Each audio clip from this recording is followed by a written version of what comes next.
vakomana naGodfrey Tsenengamu aiwa vabudikira zvekare vachitaura pamusoro aiwa pe the 31st of March protest nhau iri kuonekwa panguva inoi kunzi aiwa maconsolidation of power ari kuitika munyika ari just because of this aiwa demonstrations iri kurongwa nevakomana ava vasinyazozikanwa kunzi zvavari kutemba chaizvo chaizvo zvirimbori pai vakatemba nei and how are they going to mobilize and protest panguva ino inyatsonwa kunzi aiwa kunyange makavanzwa aiwa namarapira vachitaura mashoko vachiti aiwa you are there aiwa to capture those protesters vanoda kudestabilize unity yenyika.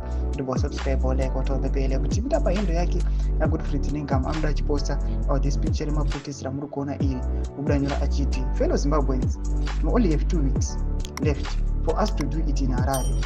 Mnangagwa and his evil, corrupt and heartless regime must fall. We need to take action for us to free ourselves from being treated as slaves in our native land.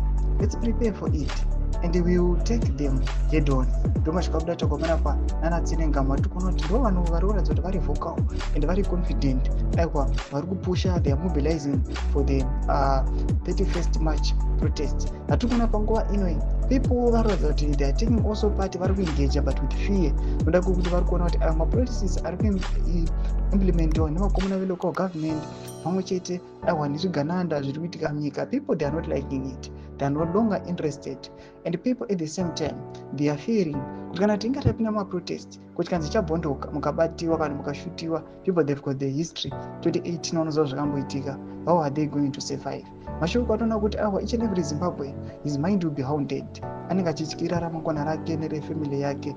Tudze mafungiro enyu muri kudii pamusoro pechiitiko ichi, tichiona kuti aiwa as my days are approaching people vanyatsokuona kuti aiwa chabvondoka. Tudze mafungiro enyu ina comment section medu, subscribe or like, chatoa the bell.